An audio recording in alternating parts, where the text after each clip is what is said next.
Coach announced the team to play the Blues on Saturday. As chaps, the team by Blues is Dylan Late, Sergio Peterson, Ron Nell, Jamie Roberts, Sibella Sonata, Damien Willems, Herschel Gianchis, Duano Augustus, Peter Septatoy, Jakob Kitsia, JD Schickelin, Chris Van Sale, Will Colo, Skyron Tabeni, Steven Kitshoff on the bench, Chad Solomon, Quenza Brose, Franz Maherbe, Saman Murat, Ernst van Rijn, Godlin Masimra, and Jean-Luc Duplessis. Cobus Visa. I I don't know, maybe my fault, but it is. No, it's definitely my fault, yeah. Is it? It is my fault. Doesn't matter. Sorry, I beg your pardon, it's Cobus Visa on the bench. Cobus Visa, I'll send out Cobus Visa. Sorry, that's an oversight on my side. Sure, not my fault. 100% my fault. Okay. You play some view from Johan Tour, sorry. Yeah. Yeah, sorry. Robert, can you talk us through the changes to picking?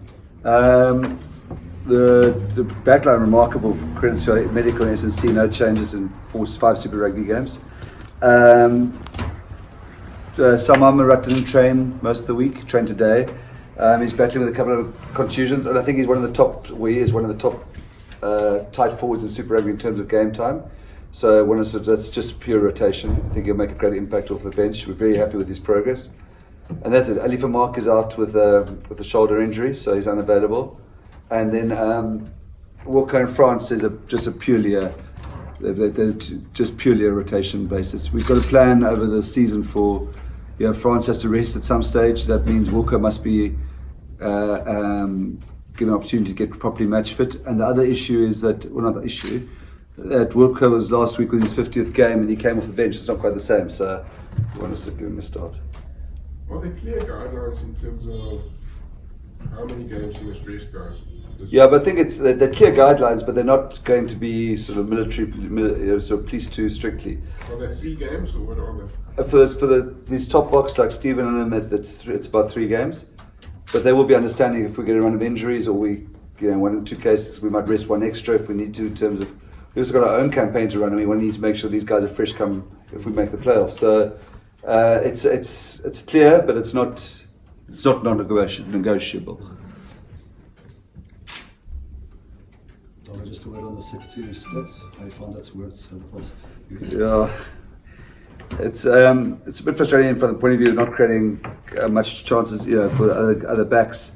But it's working for us. Our pack's getting dominance and maintaining. It's working. I don't think it's a great trend for rugby, but it's working for us and other teams as well. I think.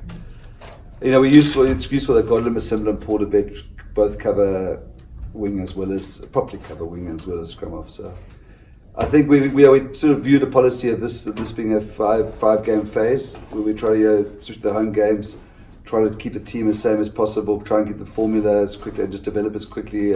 Hopefully a winning culture, try and develop consistency, and then after the bye week we may look at increasing capacity and retweaking that. Just think the police have struggled line-up wise, scrum wise. I think that'll help to get another pack on the bench. Yeah, you don't want to give them breathing space. So by sort of in terms of the set piece, so the idea is to maintain the pressure there. That's probably the reason behind the 6-2 split. So can you tell us a bit about Quenzo? Yeah, he was the Cheetahs under 20 player of the year a few years ago. He's come through us at under 21 level, been very good. Played with us in Super Sport Challenge. Incredibly high work rate, improving all the time as a scrummer. He would have got an opportunity at some stage. Wasn't the plan for now with Ali's injury, but would definitely. France went against him in live scrumming on Tuesday. I checked, and France said really he's a strong loose head. So very quiet guy, but a really hard worker. Very excited about him. Got 2 really good loose heads, him and Leon Lyons, which gives us a bit of depth there. How long is Ali going to be out for? He could be back should be back for the Sharks. So not serious. He could have been pushed now, but you could risk losing him for the season.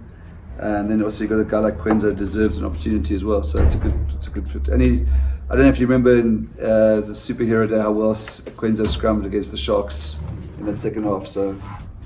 Yeah. What would it mean to the team to go 5 unbeaten? The meaning of that, and you capture that in the race. Should there be a question for Stephen there? Yeah. Steven? I think the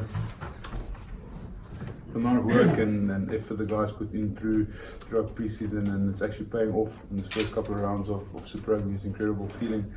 And I think the guys are really putting their bodies on the line, and we, as a leadership, we spoke a lot with Dobbo about this first 5 games as phase 1 and actually coming through it with great success. So I think 5 out of 5 would actually just be that next stepping stone for us to achieve what our goals are for the season. Kids, you guys have had quite a big challenge losing your captain the first and Volgi as well. Just the way you guys have responded to that as a leadership group. Yeah, we got an incredible leadership group. Guys who take control of the departments and run with it. So they actually make my job real easy when it comes to team trainings and on field chat, which is incredible. So a lot of respect for the guys and really proud of it.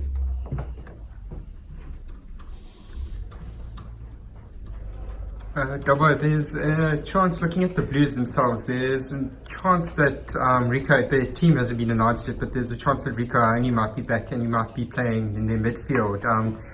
Your thoughts on that and sort of the threat that he poses? Yeah, look, he's a world-class player. I heard that. Yeah, I think you're right, and I heard that he's playing 13. You know that there's an element. Look, obviously it's a challenge for us, given how good he is. Direct, he's big, he's fit. We know that. He was probably similar qualities in Ronell. 30 is not an easy place to defend, so maybe that could be an opportunity for us. Obviously, there's a massive opportunity for them on attack. So it is it's probably the flashpoint of their team for us. Yeah, that was also my follow-on question was, is there a chance for you to exploit it? Because we've seen, especially when wings transition to 13, they struggle positionally on defence. Is there an opportunity for you there? Yeah, that's what I'd like to think, definitely. It really is the most difficult, I know it's a cliche, but it's the most difficult position in rugby to defend. The problem, to make it difficult to defend, we have to create that space where he's got to make a decision, which is probably somewhere we haven't done terribly well over the last few weeks. Because if we're going to play either left, right rugby or not create opportunities for our backs, we're not going to put him under pressure. So that's another reason why we would like to be better on attack this week. He has got experience of playing 13 a couple of seasons ago. That's where he actually, I think, came out for the Blues. That's right, he did play there a few seasons, but I think it's, I don't want to sound like Eddie Jones, but the game's moved a bit. Moved on. No, I don't mean I'm joking, but he hasn't played. It's an intense position to defend on. Right, are there any more questions? Everyone happy with that? Thanks, guys. Just some housekeeping from my side. I won't